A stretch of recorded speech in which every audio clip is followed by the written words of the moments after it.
Welcome back, everyone. I just want to say I appreciate you guys being here for just a couple of minutes of your day watching this video. So, I actually saw a video of this a couple weeks ago from Library of a Viking, and he was talking about a book series that I actually completed, and I sat back and thought about it. He was actually right. Like, why is this series never talked about? And we're going to talk about Memory, Sorrows, and Thorn. I actually own right here the trilogy. I read this last year, and I was sitting there thinking about that a lot too. Is I'm like, I never noticed anyone actually talking about this on YouTube. Like, I for like the book part, everyone talks about like newer books and all these books and authors that like write these great books, and they all revert back to him.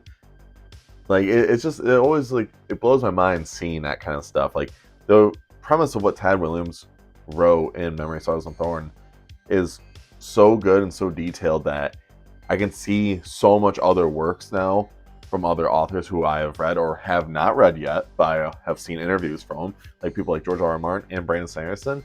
They both have talked about how they have been inspired from this. I haven't read Game of Thrones yet. I actually plan to after I finish Wheel of Time, because I don't want to read a bunch of these big, thick fantasy series all at once. I'd rather pace myself. So the goal is to, in 2025, is to read Game of Thrones. Hopefully, Winds of Winter will come out by then. Who knows?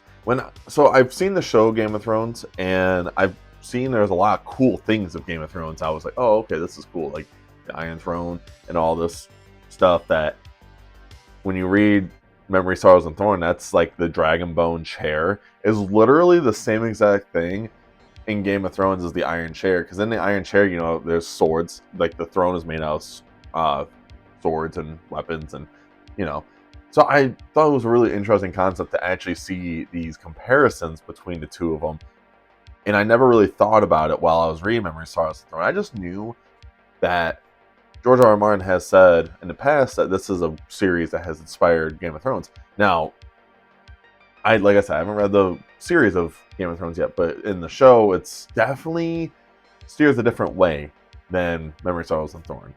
My only gripe is for anyone that is out there wanting to read Memory, Sorrows, and Thorn, if you are so used to fast-paced fantasy books, I'm sorry, you should not be reading this. This is actually one of my favorite fantasy series of all time. I read it, like I said, last year. I read all three of them.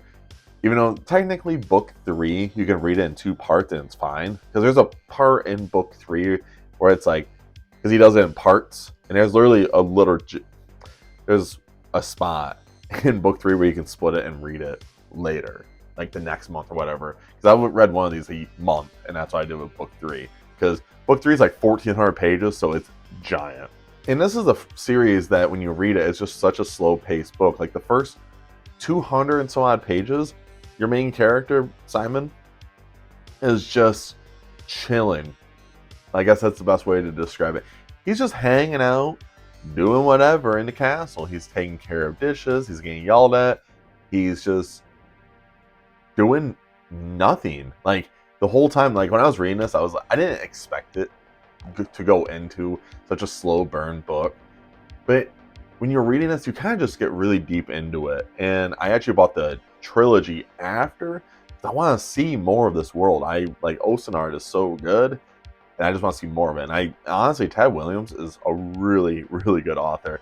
Like his character writing is good. With this series, though, in general, like you could see a lot of elements that is actually old fantasy, like Lord of the Rings, and then you actually can see where it branches off to be newer ones.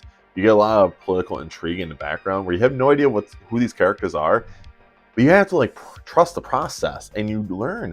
And he doesn't have like any holes in this whole series at all. That's what I really liked, because there's sometimes when you're reading a series and at the end you see, oh, this is, oh, what about this or what about this? But he does such a good job where every single thing gets fixed, and you don't actually have any plot holes. So it gets me excited to read the next trilogy. I wanted to read it next year, but because of Wheel of Time, like, look at these. These things are all chunkers in general. So I'm like, I'm going to hold off on the Wheel of Time reading first.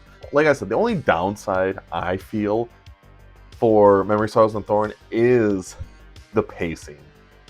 Now, when it comes to pacing in books, I feel like a lot of newer books, the pacing is very fast, and which isn't a bad thing. I like books that are fast paced because you actually feel you just breeze through these books in a matter of like hours compared to days or weeks, depending on how long it takes you to read. But when you're reading this book, you, you feel like you're reading the same chapter or two every day for like 2 weeks because it's just such a slow burn book. But to me, you just get so involved in that world, and I always liked it. Have I done a reread of it? No, I don't think I ever will do a reread, but I really do like the story. It's a really fun story. You get to learn so many elements of this where you just see all the inspiration now. Like, so I'm reading Name of the Wind right now, and this video will come out before I do my Name of the Wind video, book review. I see a lot of elements from Memory of Sorrows and Thorn in the Name of the Wind, which makes me kind of like Name of the Wind more because one of my favorite trilogies, one of my favorite fantasy series is actually in there. I can see elements of it, and I really am liking it. Now, like I said, the only problem is the pacing. But then I see like Robin Hobb is everywhere right now on BookTube, and I'm like, she writes really slow-paced books too of well-written characters. I'm like, why is my boy not getting, any acknowledgments for what he's doing? He's doing what Robin Hobb is doing now. Like, he started a couple years before her, so I'm like, why is he not getting any of this recognition? I just feel like he needs some spotlights. Now, I actually thought about doing individual book reviews for each one of these, but at the same time, I wanted just to do this kind of video like this. I actually like the way that Viking did it, so that's why I was like, I might try it like that. My editing skills isn't nearly as good as his, but shout out for that. Would I recommend this book series?